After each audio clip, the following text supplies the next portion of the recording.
Suriname is moving to improve its yard-long beans sector, with an overall view to achieving greater certifications and accreditations, working more closely with the Suriname Standards Bureau to improve quality infrastructure services, and most importantly, boosting its exports. One of the latest countries to benefit from the application of the CALIDENA methodology, the diagnostic workshop in the Dutch-speaking Suriname was set to examine the gaps between quality services needed and those provided.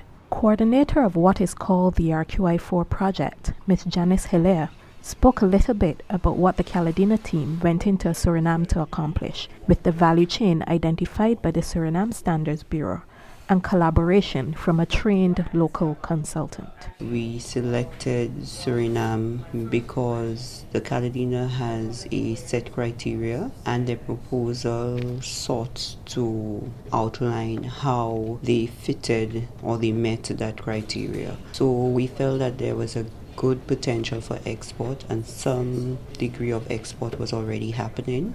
Ms. Hilaire, who is a project coordinator with the CARICOM Regional Organization for Standards and Quality, known by the acronym CROSQ, further explained that there were a number of small and medium enterprises in the yard-long beans value chain that could benefit from the process, especially given the contribution of the beans to the livelihoods of the people of Suriname. A value chain refers to all the processes a product goes through to move from raw inputs to one ready for consumption. And CALIDENA, Ms. Hilaire further explained, was a methodology that could help the value chains. In short, CALIDENA seeks to make a value chain more competitive so that it can export or it can progress towards becoming export ready. When we think about export, we don't think just about international markets, we also talk about regional markets, but then there's also some degree of a local concentration because you need to also make sure that your goods are safe for public consumption. The CALIDENA Diagnostic Workshop was funded by the International Technical Cooperation Department of the German Metrology Institute, PTB, which along with CROSQ also provided technical assistance with the addition of CALIDENA expert Mr. Ulrich Harmes-Liedtke.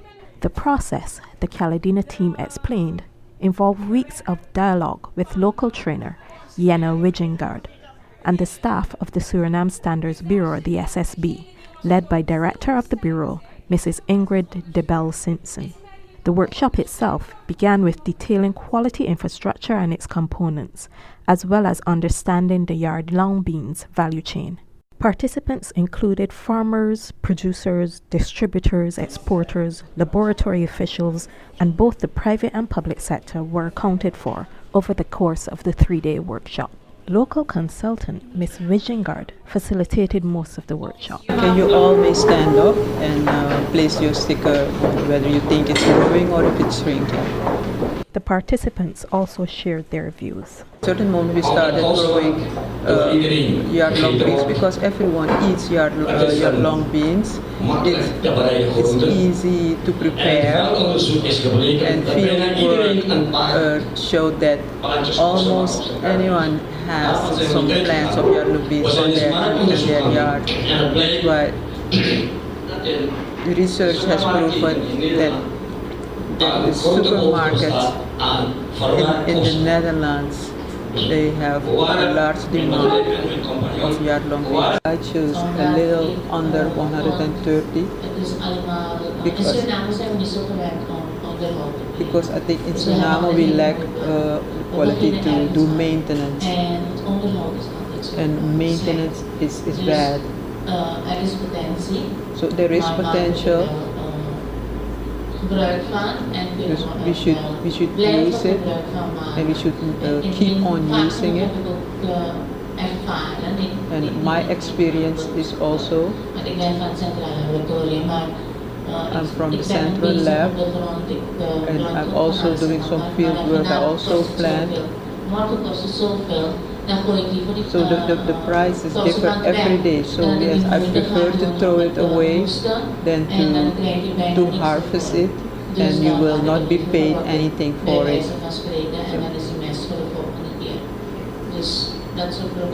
So that are some of the problems with yard-long beans. SSB Director Mrs. Dept Simpson, however, shared that she thought there was potential for more than just the markets to which they already exported. My experience has been that in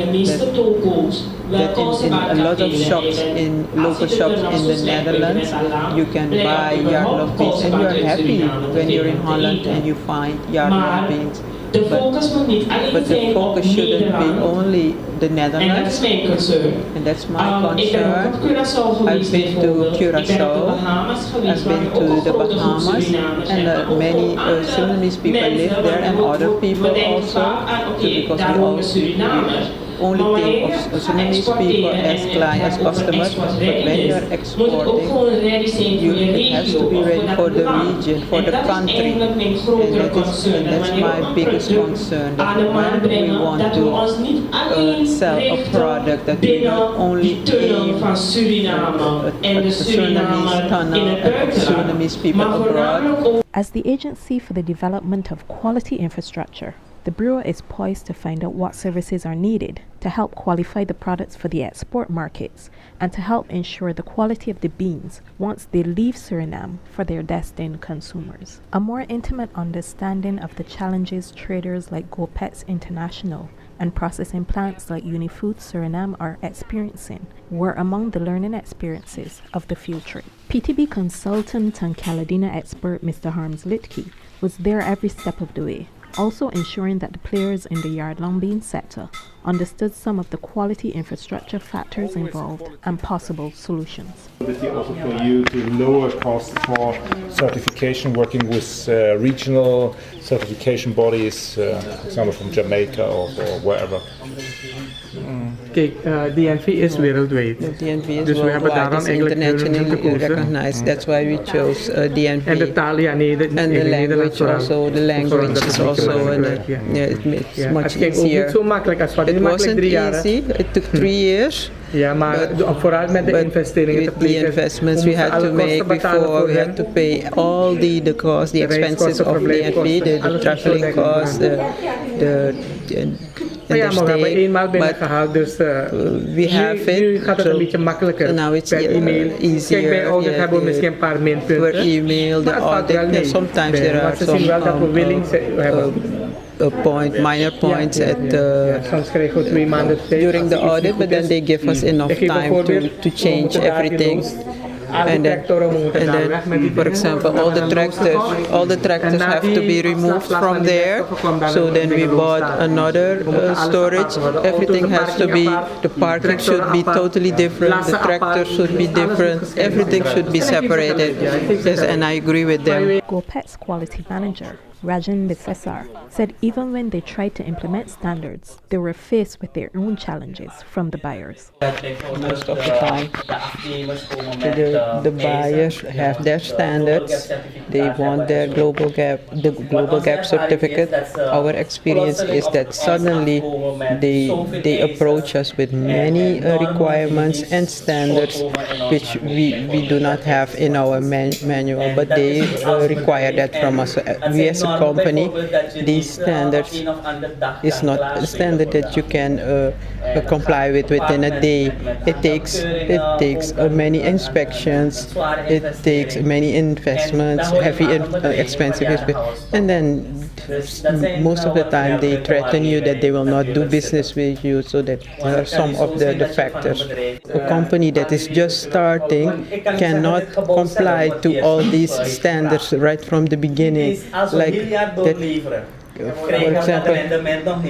for example, the building that we're going to put up here, we have to work.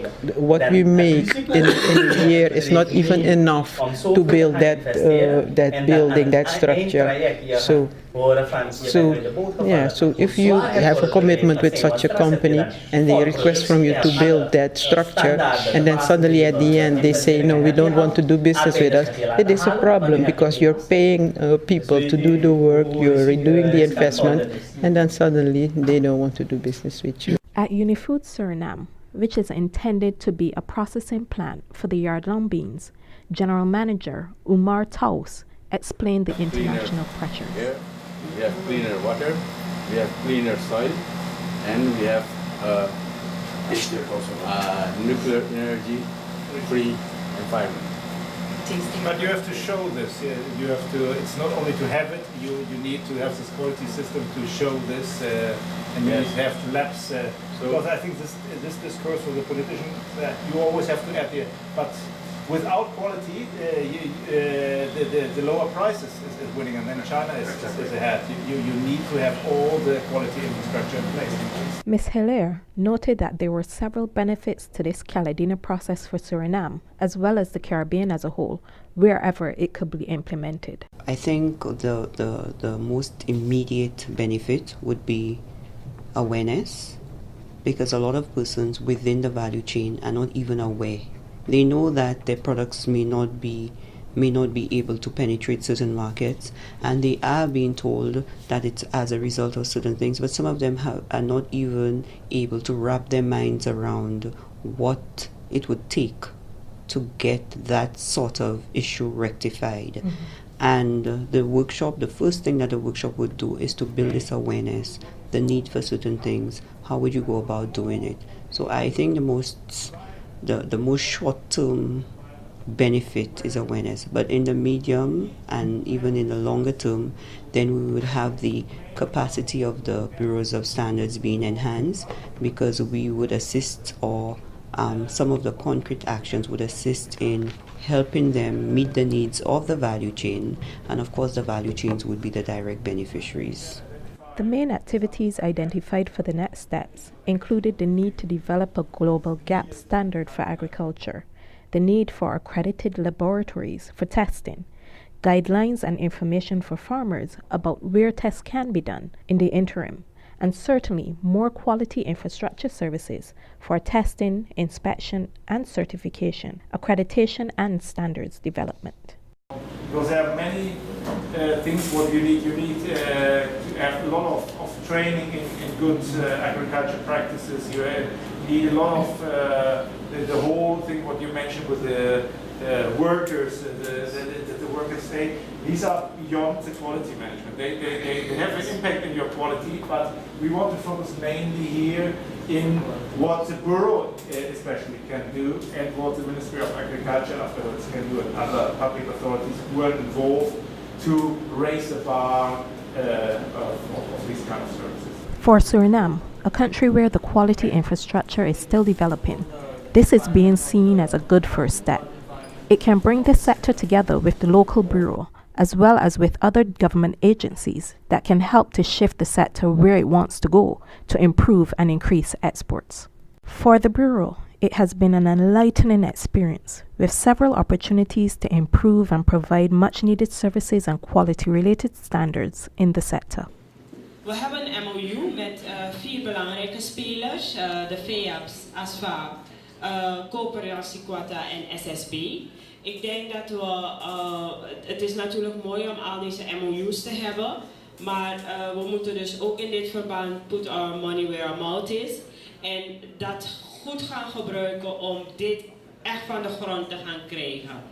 Dus ik zou voorstellen dat wij vanuit dus die MOU, dus eigenlijk vandaag al, of op basis van die MOU vandaag al een datum prikken van een follow-up, waarbij inderdaad het actieplan nog een keer onder de loep wordt genomen van hebben we alles gecoverd, hebben we iedereen gecoverd, om van daaruit dan mensen uit te gaan nodigen die eigenlijk deze, ik denk 5 verschillende dingen dan in een groep, in een werkverband dan separaat kunnen gaan trekken. For those already in the sector, it was a chance to be heard, to express to the authorities that for them, it is all about the beans and doing their part to make a better future for Suriname.